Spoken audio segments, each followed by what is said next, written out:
My husband disappeared 18 years ago. Last week I saw him receiving an award on television. My husband kissed me goodbye on a Tuesday morning. He promised he'd be home in time for our daughter's birthday dinner. He never came home. Police searched everywhere. They checked hospitals, checked the river that ran behind our subdivision, checked every gas station between our house and his office. Nothing. No car, no wallet, no sign that a grown man named Robert Whitfield had ever existed past 8:15 that morning. 6 months later, we buried an empty coffin. My children grew up believing their father was dead. I told them he was a hero who must have tried to save someone, that he wouldn't have left us any other way. I told myself the same story so many times I almost believed it. For 18 years, I mourned him. Last Tuesday, I turned on the evening news. A man in a gray suit stood at a podium, accepting an award for community service, thanking his wife for her patience through the long hours. The man smiling into the camera was my husband. Before we begin, I'd love to hear from you. Have you ever been betrayed by someone you trusted with your whole heart? Share your story in the comments. I read every one of them. And if you enjoy emotional stories about family, love, betrayal, and second chances, don't forget to subscribe. We have many more unforgettable stories waiting for you.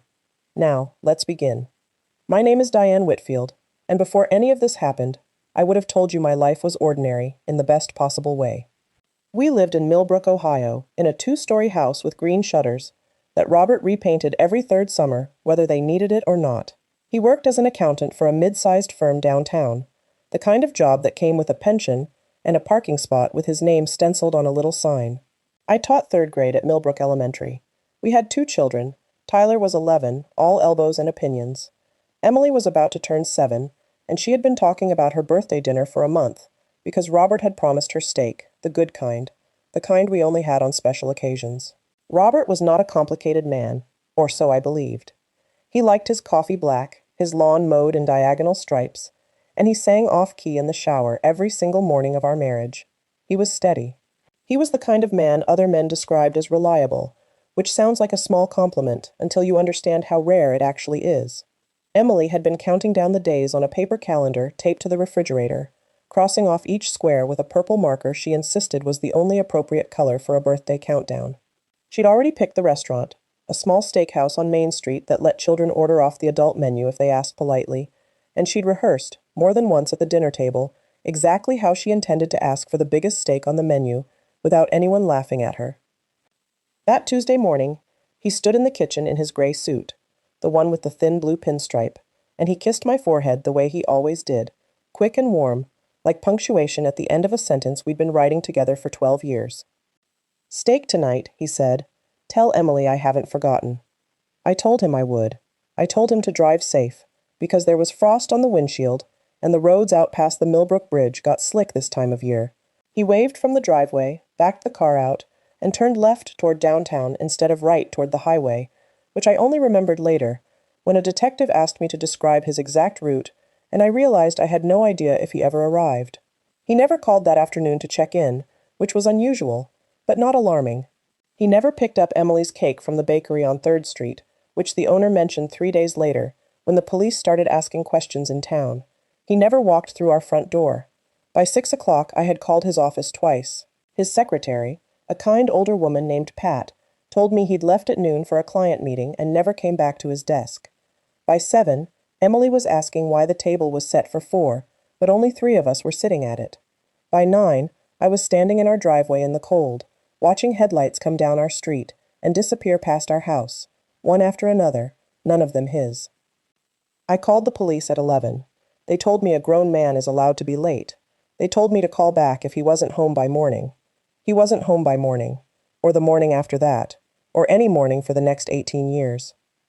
What I didn't know that night, standing in the cold with Emily's uneaten cake going stale on the counter, was that somewhere out past the Millbrook city limits, my husband was making a choice that would take him further from us than any distance I could imagine, and that the reason would be something I never once considered, not in 18 years of trying.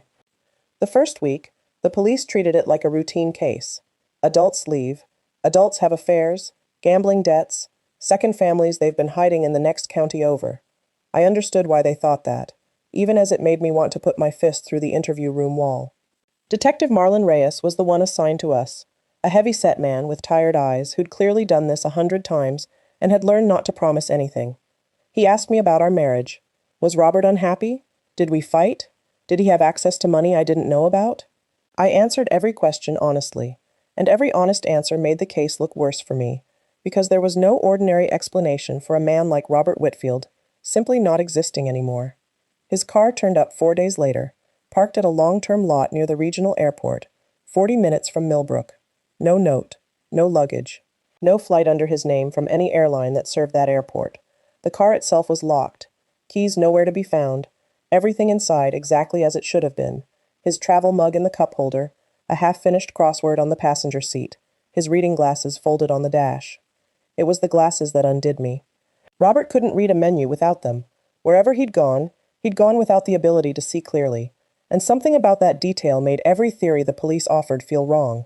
Men planning a new life pack a bag. Men running from debt collectors take their glasses. The investigation widened. They pulled his bank records, his phone records, his email. Nothing unusual turned up. No withdrawals, no calls to unfamiliar numbers. No messages that hinted at another woman or another life. Detective Reyes told me, almost apologetically, that in 20 years on the force he'd never seen a disappearance this clean. Either he had help, he said, or he had a reason to disappear that we haven't found yet. Pat, his secretary, came by the house that first week with a casserole and a story that stuck with me for years afterward, without my fully understanding why. She said Robert had asked her, the Friday before he vanished, to make 2 extra copies of a client file he normally kept locked in his own drawer, and that he'd seemed distracted all that week, in a way that wasn't like him, checking the parking lot from his office window more than once, as if he were waiting for someone he didn't want to see arrive. She hadn't thought much of it at the time. It was only afterward, she said, turning her coffee cup slowly in her hands at my kitchen table, that the memory started to feel less like an ordinary Friday and more like the beginning of something. I asked him what kind of reason could make a father leave 2 children without a word. He didn't answer. I don't think he had one. Weeks became a month. The story ran in the local paper once, then never again. Search parties that had combed the woods behind the airport lot in October gave up by November, when the first snow made the ground too hard to dig and too easy to lose things in. Tyler stopped asking when Dad was coming home. Emily still asked every night, and every night I told her Daddy was lost, and that the police were looking very hard, because I did not yet have the courage to use the word that was starting to form at the back of my throat, a word I would not say out loud for 6 more months, though it was already living in my chest like a stone I couldn't swallow or spit out.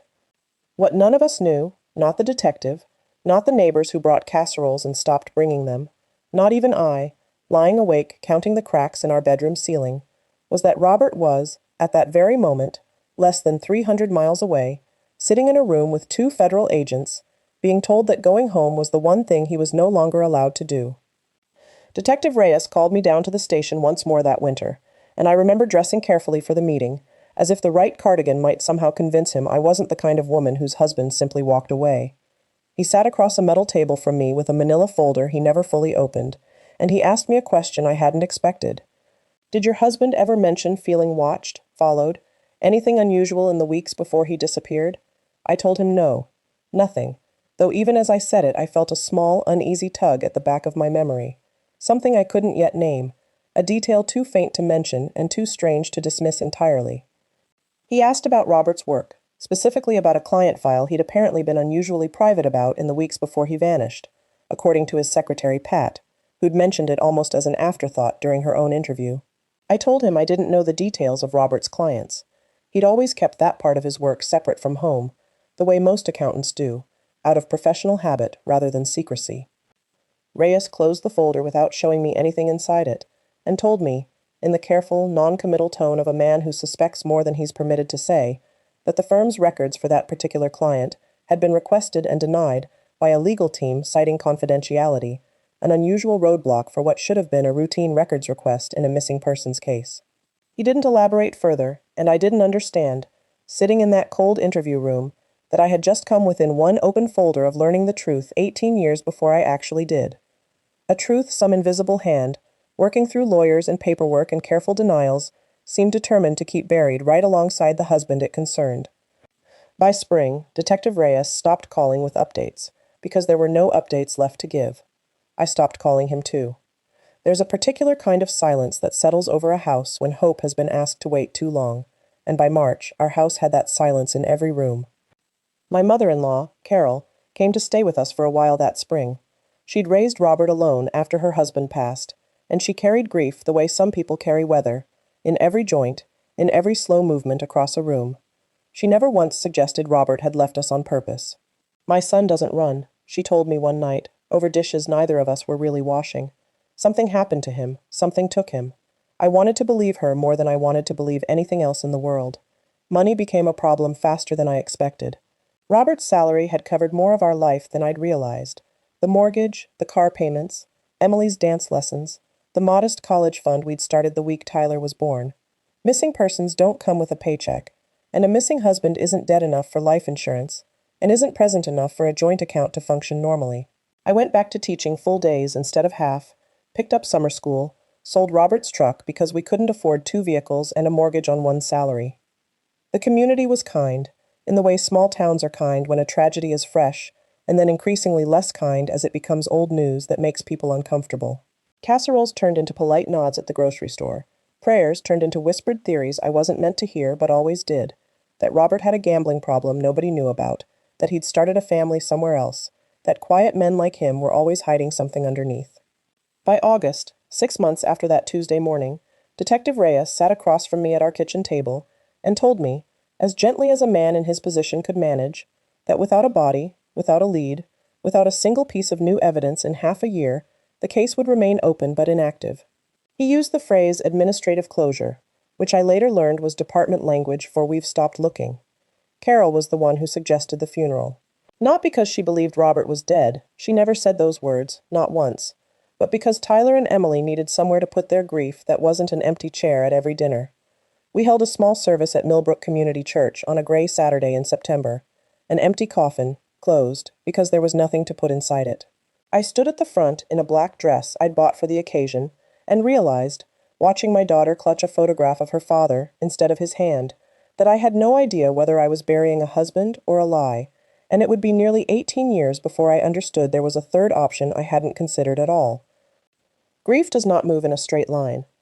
I want to say the years after the funeral passed slowly, but the truth is stranger than that. Some days lasted forever, and entire seasons disappeared without my noticing them go. Tyler grew quiet in a way that worried his teachers before it worried me. He'd been an easy child, curious and talkative, and after his father disappeared, he learned to keep things to himself the way boys sometimes do when they decide feeling something out loud is a kind of danger. Emily went the opposite direction. She talked about her father constantly for the first 2 years, kept a shoebox of his old ties and a cassette tape of him reading her a bedtime story, and then one day, around her 9th birthday, she stopped. I asked her once why she didn't mention him anymore. She looked at me with an expression too old for her face and said, "Because it makes you sad, Mom. I can tell." I never brought it up again, and I've regretted that silence more than almost anything else from those years. I dated exactly twice in the first 5 years, both times disastrously, both times ended by my own hand, before anything serious could take root. It wasn't that I believed Robert was alive. Not exactly. The loyalty I felt wasn't to a living man. It was to an unanswered question. How do you build something new on top of a hole that's never been filled in? I didn't know the shape of what happened to him, and until I did, some part of me refused to move forward, even while the rest of me had no choice but to keep going. By the 7th year, I'd been promoted to lead the 3rd grade curriculum team at my school, which came with a small raise that finally let me breathe. I paid off the last of the debt Robert's disappearance had left behind. I repainted the green shutters myself, badly, and left them that way as a kind of stubborn tribute. Carol passed away that year, and at her funeral, I realized she was the last person alive who had loved Robert as unconditionally and completely as I once had, and that when she died, some quiet permission I hadn't realized I was waiting for died with her. 10 years in, Tyler left for college on a partial baseball scholarship, and I remember standing in a parking lot outside his dormitory, helping him carry the last box up 3 flights of stairs, both of us pretending not to notice how much the moment resembled every father-son send-off happening in that same parking lot that day, except ours. His roommate's father shook every boy's hand on the floor that afternoon, including Tyler's, and I watched my son's face carefully in that instant, looking for whatever flicker of old grief might surface. He simply shook the man's hand back, said "Thank you, sir," and carried the last box inside without a word, and I understood, watching him, that he had built his own quiet armor for exactly these moments, the same way I had built mine. 12 years in, Emily started high school and stopped keeping the shoebox of ties in her closet. I found it years later, packed carefully in a moving box, still exactly as she'd left it. 15 years in, I sat alone in a quiet house on a Tuesday, always Tuesdays, some cruel calendar joke I never escaped, and realized I had built an entire second life in the wreckage of the first one, brick by brick, without ever once deciding to. What I could not have known, in any of those 15 years of rebuilding, was that 300 miles away, in a town whose name I'd never heard, a man was rebuilding something too, under a different name, with a different face staring back at him in the mirror each morning, carrying a secret that would have changed everything I believed about our marriage the moment he vanished, if only someone had told me the truth. Tyler's middle school held a father-son breakfast every spring, a small tradition the PTA had run for years, pancakes in the gymnasium, and a slideshow of baseball photos nobody minded being corny. The first year after Robert disappeared, Tyler didn't want to go, and I didn't push him. The second year, one of the coaches, a widower named Frank who volunteered with the team, quietly asked if Tyler would like to sit with him. No pressure, no expectations, just an extra chair at a table that didn't need to stay empty. Tyler said yes, so fast it surprised both of us. I stood in the doorway of that gymnasium longer than I should have, watching my son laugh at something Frank said, watching him look, for one unguarded moment, like an ordinary boy having an ordinary morning instead of a boy quietly measuring every kind man against the father-shaped hole in his life. I cried in the school parking lot afterward, grateful and furious in the same breath, grateful for Frank's kindness, and furious that my son needed a stranger's kindness at all. Money stayed tight through those years, in ways that shaped smaller moments too. Emily wanted dance lessons the year everything else in the budget was already stretched thin, and I remember sitting at the kitchen table with a checkbook and a stack of bills, doing math I already knew wouldn't work, until Marlene showed up with an envelope of cash she called a loan, and never once let me repay. Tyler needed cleats one September that cost more than I had, and he wore his old pair with the sole taped shut for 3 games before a neighbor, without a word to me first, quietly bought him a new pair, and told him they were a hand-me-down from her nephew. I learned, in those years, that surviving a disappearance like Robert's wasn't a single dramatic act of endurance. It was hundreds of small ones, stacked on top of each other, most of them invisible to anyone outside our house. A mother doing math at a kitchen table, a boy wearing taped shoes without complaint, a town quietly filling gaps it never spoke of out loud, all of it holding together a family that, on paper, had no father, and in practice, had an entire community standing in the space where he should have been. Emily's grief took a different shape than Tyler's, and it arrived later, the way some storms build slowly and hit hardly filling gaps it never spoke of out loud, all of it holding together a family that, on paper, had no father, and in practice, had an entire community standing in the space where he should have been. Emily's grief took a different shape than Tyler's, and it arrived later, the way some storms build slowly and hit hardest once everyone stopped watching the sky. She was 14 when it happened, quiet and easy through most of middle school, and then, seemingly overnight, angry in a way that frightened both of us. She stopped turning in homework. She started coming home past curfew, smelling of cigarette smoke that wasn't hers, but belonged to whichever new friend she was trying on that month. When I asked her what was wrong, she'd shrug, or slam a door, or once, memorably, told me I had no right to ask her to explain her feelings when I'd spent 8 years refusing to say the word dead about her own father. That sentence stopped me cold, because she was right in a way I hadn't let myself examine. I had built our entire family narrative around an unanswered question, and I'd never once considered that a growing girl might need an answer more than she needed hope, might need permission to grieve a concrete loss rather than orbit an open one forever. We went to see a family counselor that year, a soft-spoken woman named Dr. Alvarez, who helped both of us understand something neither of us had the language for on our own. That ambiguous loss without a body, without a verdict, without an ending, often wounds people more deeply than loss with clear edges, precisely because grief needs somewhere to land, and ours never had anywhere to go. Emily and I cried together in that office more times than I can count. Slowly, over the better part of a year, she came back to herself, not because the question was ever answered, but because she finally had a place to put the not knowing instead of carrying it alone. I think of that year often now, knowing what I know. I think of a frightened 14-year-old accusing her mother of hiding behind hope, never once imagining that her mother genuinely didn't know any more than she did. And I think of how much smaller that particular grief might have felt, for both of us, if either of us had known the truth even a little sooner. In the 9th year, I thought I saw him for real. A woman from my church swore she'd spotted a man matching Robert's description working a produce stand at a farmer's market 2 counties over, and against every ounce of caution I'd built up by then, I drove there myself on a Saturday morning, heart pounding so hard I could feel it in my teeth. I stood in line behind 3 other customers, rehearsing what I would say, watching the back of a stranger's head bag apples into brown paper sacks. He turned around. He was not Robert. He was a perfectly kind man named Gary, who had never lived anywhere near Millbrook in his life, and who looked politely alarmed when a woman he'd never met burst into tears in front of his tomato display. I sat in my car in that parking lot for nearly an hour afterward, unable to stop shaking, humiliated in a way that had nothing to do with Gary, and everything to do with how easily hope could still ambush me, even 9 years in, even after I'd told myself repeatedly that I'd made peace with not knowing. I didn't tell Tyler or Emily about that day. I didn't tell anyone, until years later, when it had become just one more story I could finally laugh about instead of one that still had teeth. That was the year I stopped searching strangers' faces for him entirely. Not because I'd given up hope of an answer, but because I finally understood the difference between hoping for the truth and torturing myself with impossible sightings. And choosing the first one, I found, left considerably more room in my life for everything else that still needed tending. By the time I reached my mid-50s, I had stopped introducing myself as a widow, because I wasn't one, not legally, not really, and the word had always felt like a costume that didn't quite fit. I was simply Diane, a teacher, a mother of 2 grown children who called on Sundays, a woman who had, against every expectation, made a full life out of the pieces left behind. Tyler married a woman named Priya he'd met in college, and they settled 2 states away, close enough for holidays, far enough that I learned to treasure phone calls the way I once treasured his presence at the dinner table.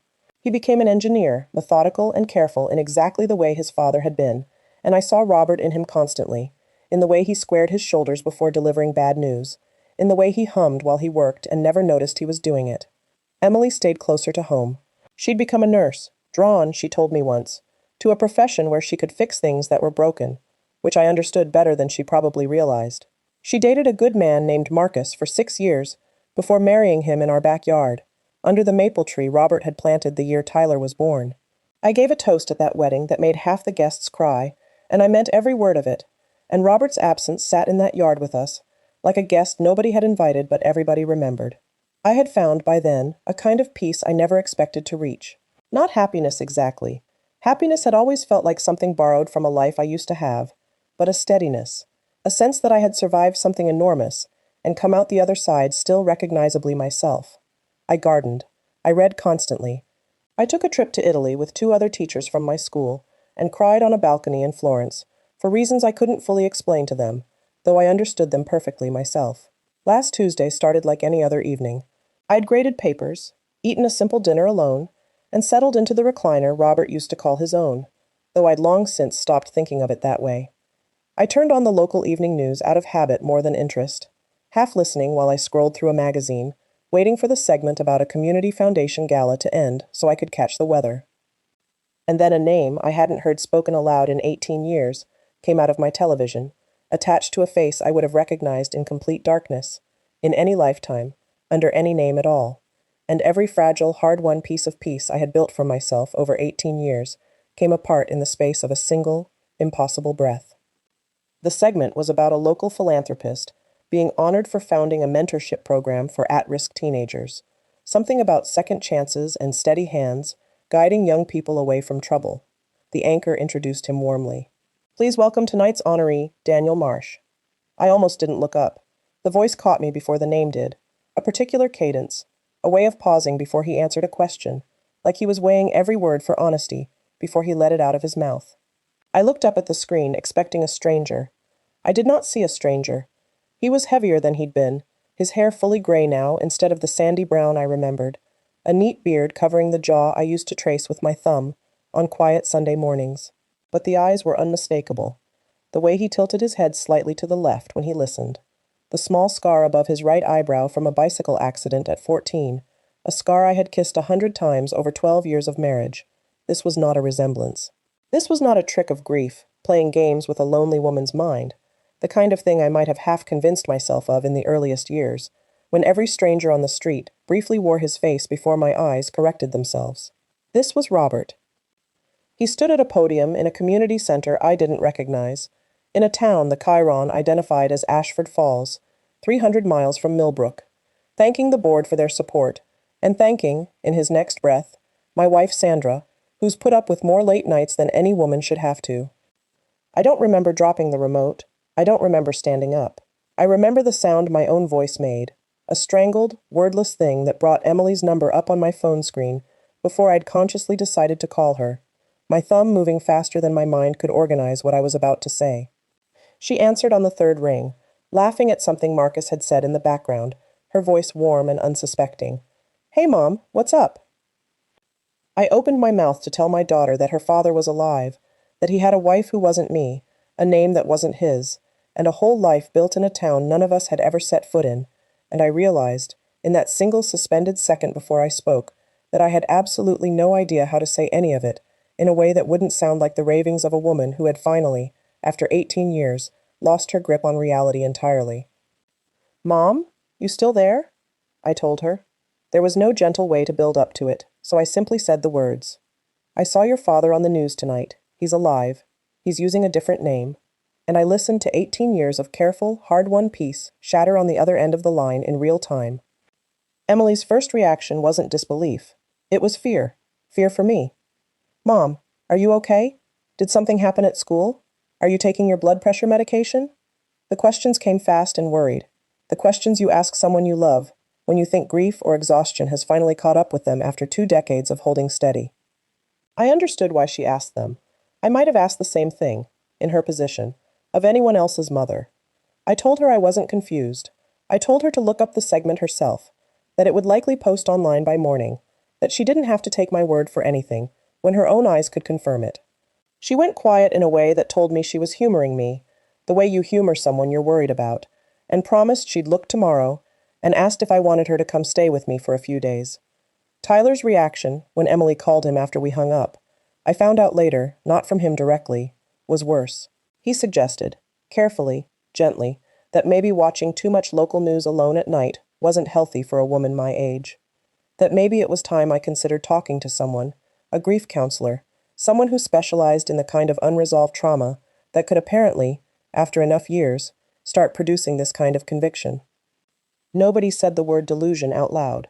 Nobody had to. I could hear it in the careful spacing between their sentences, in the way both my children suddenly wanted to know how I'd been sleeping, whether I'd been under stress at work, whether I'd talked to my doctor recently. My own children, whom I had raised, fed, comforted through 18 years of an unanswered question, now looked at me across a phone line like I was the mystery that needed solving.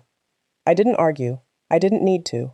I had spent 18 years being told 100 different versions of what must have happened to my husband, and not one of those versions had ever come from me claiming to have actually seen him, until now, when the one time I finally had real, undeniable evidence, the people closest to me assumed I'd finally broken instead. So that night, alone in my house, staring at a frozen frame of my husband's face paused on my laptop screen, I made a decision that would have terrified the woman I used to be. I decided I would not wait for anyone's permission to find out the truth for myself. The only person I told the whole truth to, before I told my children anything more, was my oldest friend, Marlene, who had taught second grade down the hall from me for over 20 years and had sat with me on the worst night of the original search, back when we were both young enough to believe worst nights didn't repeat themselves. Marlene didn't ask if I was confused. She asked what I needed. That single difference, small as it sounds, was the reason I called her first instead of Detective Reyes, who had long since retired, or anyone else who might have treated my certainty as a symptom rather than a fact. Together, over her kitchen table, we searched every version of the name Daniel Marsh we could find. The first one we located worked as an insurance adjuster in Nevada, a man 20 years too young to be Robert, his face nothing like the one still burned into my memory from the television screen. The second was a retired schoolteacher who had passed away 3 years earlier. Neither lead was him, and each dead end made the doubt creep back in a little further, made me wonder, for one long night, whether Tyler and Emily's fear for me had been the more rational response after all. It was Marlene who suggested searching by the community center segment itself, rather than the name alone, cross-referencing it against the town listed on the broadcast chyron, Ashford Falls, instead of searching blindly across an entire country. Within the hour, a business directory listing surfaced, tied specifically to that town, and the moment I saw the address attached to it, something in my chest went still and certain in a way none of the previous false leads had managed. This was not a coincidence of a shared name. This was a real place, 300 miles away, waiting for me to decide whether I was brave enough to go there. I found the segment online the next morning, exactly where I expected it, uploaded by the Ashford Falls Community Access Channel, 6 minutes and 40 seconds of footage I watched so many times the video eventually buffered from my own repeated pausing. Daniel Marsh, the caption read, founder, Second Road Mentorship Program, local business owner. I wrote down everything the segment gave me. Ashford Falls, 300 miles east, a town of maybe 11,000 people according to a quick search. A wife named Sandra. A business, unnamed in the clip but referenced once, since opening the hardware store in 2014, which gave me something concrete enough to search. It took less than an hour to find Marsh Hardware and Supply on a business directory site, complete with an address, a phone number, and 3 customer photos, one of which showed a man behind a register who was unmistakably my husband, 12 years younger in the photo than the version I'd just seen on television, but still, unmistakably, wearing that same tilt of the head. I didn't call the number. I sat with my hand hovering over my phone for the better part of an afternoon, trying to imagine what I would even say. Hello, you don't know me, except you absolutely do, because I was married to you for 12 years and raised your children alone for 18 more. None of it sounded like an opening line a sane person could deliver. Instead, I did something that surprised even me. I drove there. It took 4.5 hours, most of which I spent rehearsing sentences I abandoned one after another, each one sounding either too angry, or too broken, or too much like the delusional woman my own children now half believed me to be. Ashford Falls turned out to be a pleasant, unremarkable town, tree-lined streets, a courthouse square, the kind of place that could have been Millbrook's slightly wealthier cousin. I sat in a parking lot 2 blocks from the address for almost 40 minutes before I could make myself get out of the car. I called Marlene once, hung up before it connected, called her again, and this time let it ring.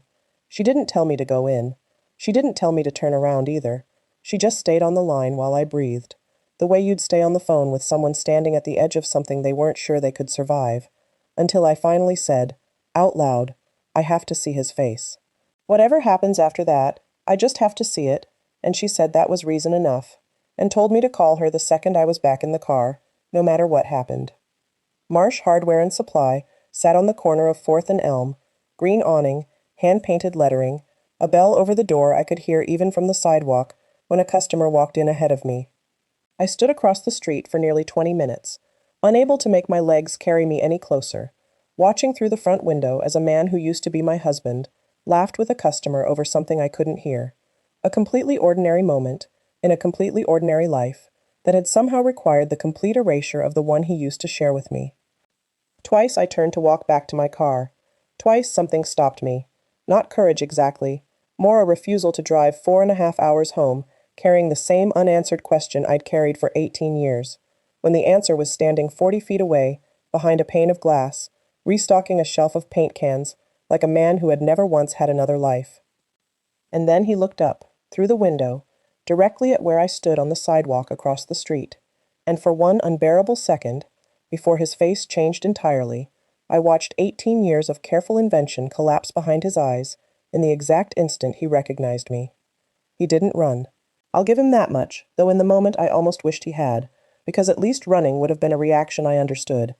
Instead, he said something quietly to the customer beside him, walked to the door, flipped a small sign from open to back, in 15 minutes, and crossed the street toward me with the careful, measured steps of a man approaching something he wasn't sure wouldn't explode. Diane, my name in his voice, after 18 years, felt like being struck and comforted in the same instant. I need you to let me explain before you say anything else. I told him I'd driven 4.5 hours for exactly that. He led me to a small diner 2 blocks down, a booth in the back corner, away from windows, away from anyone who might recognize the name Daniel Marsh sitting across from a woman who very clearly wasn't his wife. I sat with my hands wrapped around a coffee cup I never drank, watching a waitress refill our water glasses twice, without either of us touching them, feeling the strange, suspended quality of a moment I'd imagined so many different ways over 18 years that the real version felt almost unreal by comparison. He looked at me for a long moment before he spoke again, as if he were trying to memorize the face across from him one more time before whatever he said next changed the way I looked at him forever. He started slowly, the way people do when they've rehearsed a confession so many times in their head that saying it out loud finally feels foreign. He told me that the accounting firm he'd worked for in Millbrook hadn't been entirely what it appeared to be, that 18 years ago, doing a routine audit for a client, he'd discovered a financial arrangement that traced back to money being laundered through several small businesses in 3 different states, and that the people behind it were not the kind of people who let accountants who notice things simply walk away. I asked him why he hadn't gone to the police first, told them everything, let them handle it the way people are supposed to. He said he had. That was exactly the problem. 2 detectives he'd spoken to in confidence turned out to have connections to the same network he'd uncovered, and within a week of his first conversation with them, an unmarked car had followed Emily's school bus for 3 consecutive days. I felt something cold move through my chest as he said her name, as I understood, for the first time, that whatever else this story turned out to be, it had never once been about him leaving us. It had been about someone threatening to take us from him, and the choice he made in the following weeks, however wrong I still believed it was, had been born entirely out of trying to keep us alive. I asked him, my voice steadier than I expected, why federal agents, because by then I'd guessed correctly what he was about to say, would let a man disappear from his own family instead of simply protecting all 4 of us together. He explained that it had been offered, briefly, as an option. Witness protection for the whole family, new names, new city. The 4 of us relocated together while he testified against a network that stretched further than the local investigation initially suggested, reaching into shell companies, into people with real influence in 3 state governments, into associates who had, according to the agents he eventually did trust, a documented history of retaliating against entire families, not just the witnesses themselves. He said he'd nearly agreed to it. He said he'd sat in a car outside our house for an hour one night that week, working up the courage to come inside and tell me everything, ask me to pack a bag, uproot Tyler and Emily from every friend and every familiar thing they'd ever known, based on nothing but his word and a stranger's promise of safety. And then, he said, one of the agents showed him surveillance photographs. Men watching our house from a car 3 doors down. Men who had already, in the span of 1 week, learned Emily's school schedule, Tyler's soccer practice times, the make and model of my car. The agents told him relocating an entire family draws attention in ways that are almost impossible to fully hide. Paperwork, moving trucks, children pulled from school records that someone, somewhere, might eventually notice and trace. A single man disappearing, they told him, especially one presumed dead rather than relocated, was far easier to make disappear completely. If he vanished and was believed dead, the network would have no reason to continue watching a grieving widow and her children. If he vanished and was known to be in protection, we would remain targets for information, for leverage, for retaliation, indefinitely. He chose the option that he believed, based on everything he'd been told by people whose entire job was assessing exactly this kind of danger, would keep the 3 of us alive and unwatched, even though it meant becoming, in every practical and legal sense, dead to the family he loved more than the life he was giving up to protect them. Something in his description of that week loosened a memory I hadn't touched in 18 years, one I'd buried so thoroughly I'd genuinely forgotten it until that moment in the diner.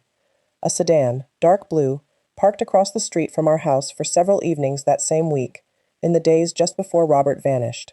I remembered noticing it because Tyler had asked why a strange car kept idling near the Petersons' mailbox, and I remembered telling him it was probably somebody visiting, nothing to worry about, the easy dismissal a mother offers a child so neither of them has to sit with an uncomfortable feeling.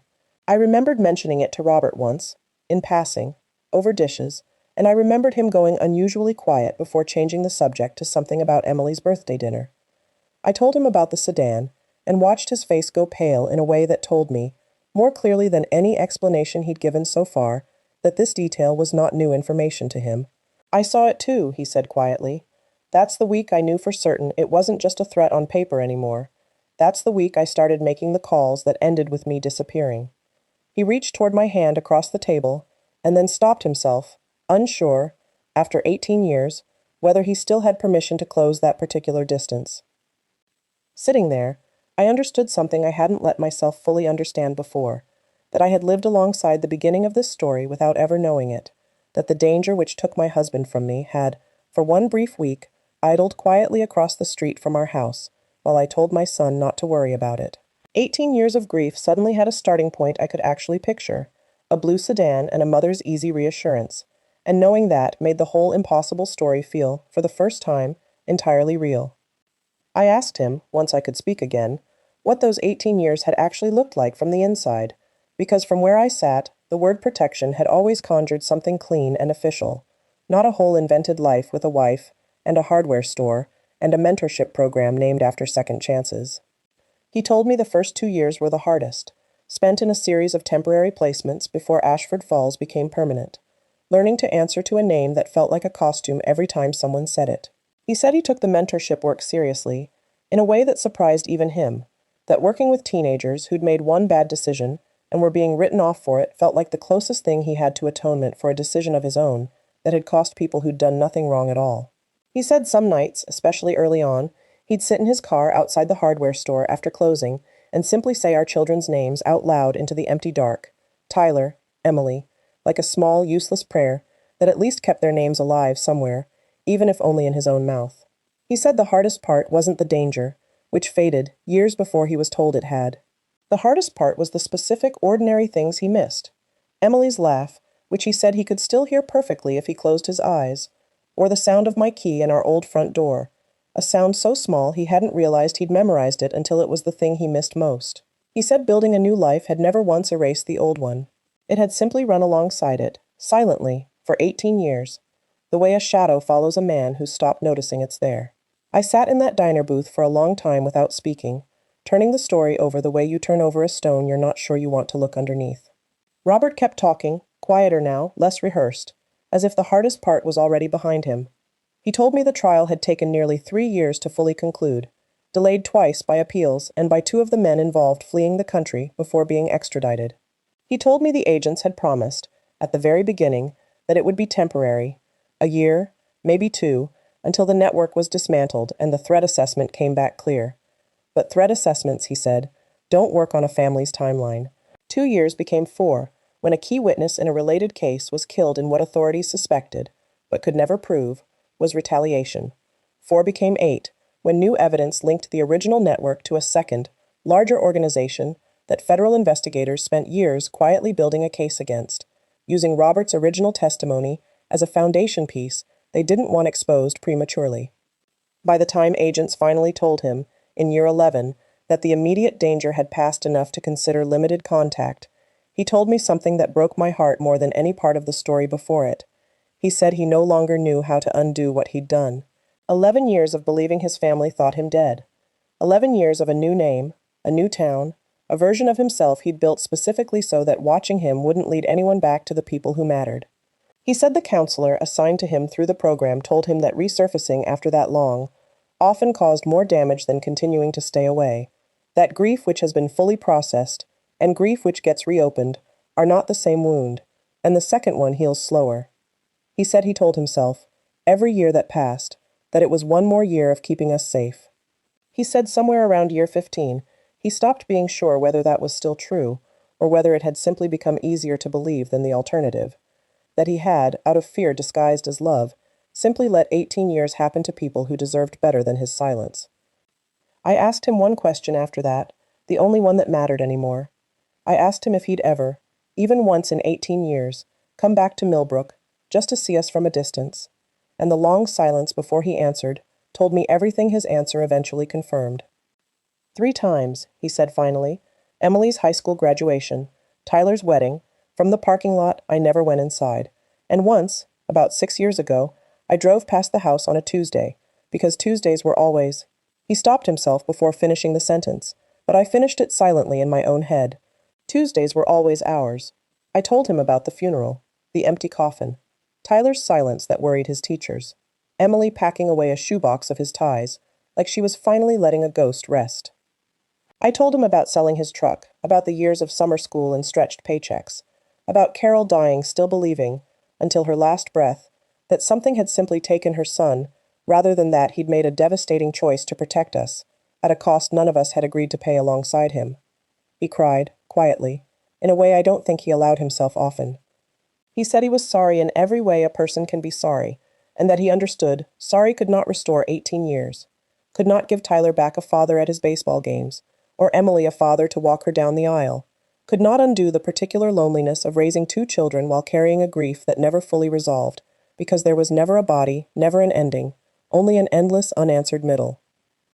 I asked about Sandra. He told me the truth plainly, that she knew nothing of his real history, that in his new life he'd allowed himself, eventually, to build something real with her, not out of forgetting us, but out of a slow, guilty belief that the man named Daniel Marsh was allowed a life separate from the grief the man named Robert Whitfield had caused. He said he would tell her everything, whatever it cost him, because keeping this secret from one more person he loved was no longer a weight he could carry. I told him I needed to tell Tyler and Emily myself, in my own words, before anything else happened. He agreed immediately, without argument, the first thing all afternoon he hadn't needed to explain or justify. I drove home that night with 18 years of grief, finally given a shape and a reason. And somewhere on that dark highway back to Millbrook, I understood that the hardest conversation of my life wasn't the one I just had. It was the one still waiting for me, with 2 grown children who would have to decide, the way I was already quietly deciding, whether understanding a man's reasons was the same thing as being able to forgive him for the life those reasons had cost. Telling Tyler and Emily took 3 separate conversations over 3 separate weeks, because grief this old does not process on anyone's convenient schedule. Tyler's first reaction was anger, clean and uncomplicated, the kind I almost envied for its simplicity. He said the reasons didn't matter, that a real father finds a way to protect his family without disappearing from it, that federal agents or not, he would have found some way to warn us, to give us a choice, instead of making the decision for all of us and letting his own son grow up fatherless, over a threat none of us ever knew existed. I didn't argue with him. Some of what he said I still believed myself. Emily's reaction surprised me more. She cried for a long time, and then she asked to see him. Not to forgive him immediately, she said, but because 18 years of imagining her father as either dead or as some cowardly stranger who'd simply walked away had left her with nothing solid to grieve or be angry at, just an absence shaped like a question mark. She said she needed the truth to have a face, even if the face came with complications she wasn't ready to untangle yet. They met him separately, over the following month, in a park in Ashford Falls neither of them had ever seen before. I wasn't there for either conversation, by their own request, and I understood why. This part of the story, finally, belonged to them and not to me.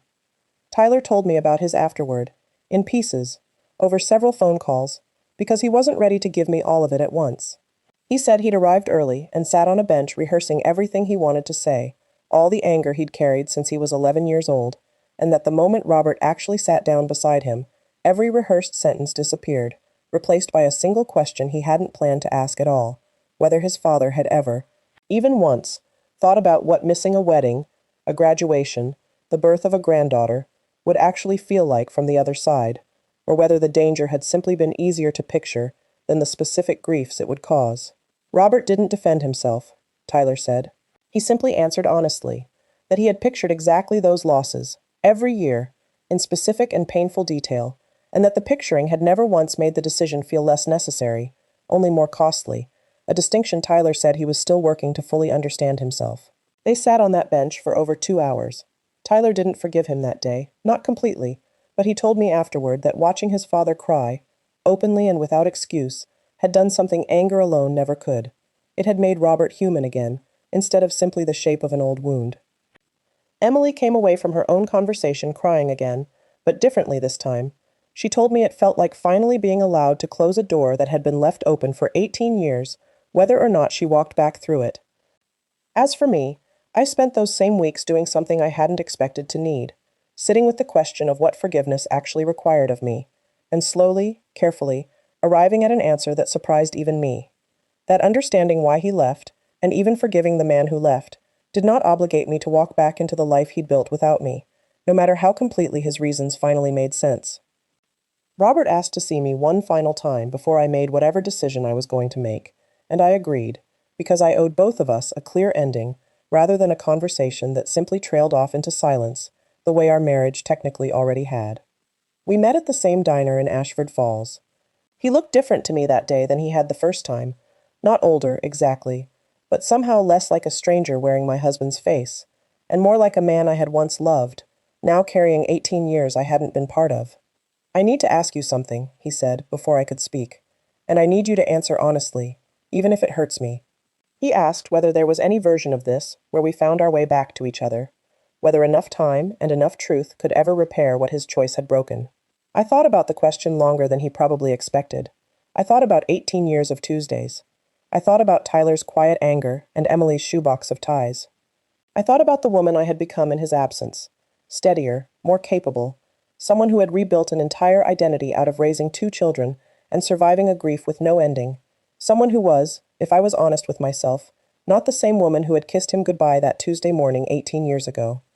"I forgive you," I told him, and I meant it completely, because carrying anger for the rest of my life had never once been the goal, only ever a season I'd needed to pass through. But forgiving you, and going back to being your wife, aren't the same thing. You built a life to protect us, and I understand that now, but I built a life too, Robert, out of the wreckage you left behind, and I'm not willing to set it down just because the reason for the wreckage finally makes sense." He nodded slowly, and I saw something in his face that looked almost like relief alongside the grief, as if some part of him had known, before he even asked, that this was the only honest answer either of us could live with. It has been 4 months since that conversation in the diner, and I have watched my children rebuild a relationship with their father slowly enough that I've stopped expecting it to follow any timeline but its own. Robert told Sandra everything, and their marriage, as far as I know, is still finding its footing on ground that's shifted considerably beneath both of them. That isn't my story to tell, and I've made peace with not knowing how it ends, though I'll admit, I hope, for the sake of a woman I've never met and don't resent, that they find their way to something solid.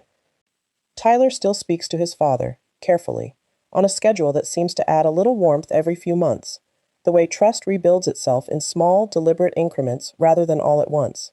He invited Robert to his daughter's first birthday party last month, a small thing that took me completely by surprise, and told me afterward that watching his own child blow out a single candle had made him understand, for the first time, how much courage it must have taken his father to stay away from exactly this kind of moment for 18 years, even for reasons Tyler still isn't sure he fully forgives. Emily visits Ashford Falls twice a year now, and she told me recently that she's stopped needing the visits to answer every question. Some things, she said, she's finally comfortable simply not fully understanding. She and Robert have started a small, careful tradition of their own, a phone call every Sunday evening that neither of them lets run longer than 20 minutes, as if both of them are still learning, slowly, how much closeness the relationship can safely hold. As for me, I drove from Millbrook to Ashford Falls one more time last month, not to see Robert, but to walk through that same town square on my own, past the hardware store with the green awning, and I felt something I hadn't expected to feel, nothing that resembled longing. Only a quiet, settled kind of closure, the sort that comes from finally knowing the shape of the thing you spent 18 years imagining. I repainted the green shutters again this spring, properly this time, hiring someone who actually knew what they were doing, instead of insisting on doing it myself, as a kind of penance. I started seeing a man named Walter from my church choir, slowly, without urgency, the way you build something when you finally learned that steadiness matters more than speed. He's a retired postal worker, with 2 grown sons of his own, and a laugh that fills up a room without ever once demanding attention for it. Emily says he makes me laugh in a way she hasn't heard in years, and she's right, and I've stopped feeling guilty about that. I retired from teaching this past spring, 31 years after I first stood in front of a classroom of 8-year-olds and decided I could do this for a living. My former students still send cards sometimes, grown now, some of them with children of their own, and I keep every single one in a drawer that used to hold Robert's old ties before Emily finally took the shoebox home with her for good. 18 years ago, I buried an empty coffin and told my children a story I needed to believe as much as they did. Last Tuesday, always Tuesdays, I finally buried something truer than that story, the version of myself who spent nearly 2 decades waiting for an ending instead of building one. I don't know if Robert and I will ever be more to each other than 2 people bound by the children and grandchildren we now share. But I know, for the first time in 18 years, exactly who I am without needing an answer to that question at all, and that peace, it turns out, was the ending I'd been searching for the whole time. Thank you for staying with me until the very end. If this story touched your heart, I'd love to hear your thoughts. What would you have done if you were in my place? Would you have forgiven him, or walked away forever? Share your answer in the comments. I truly enjoy reading your perspectives. And if you enjoy powerful stories about love, betrayal, family, and second chances, please subscribe and turn on notifications so you don't miss our next unforgettable story. Until next time, take care of yourself, and thank you for listening.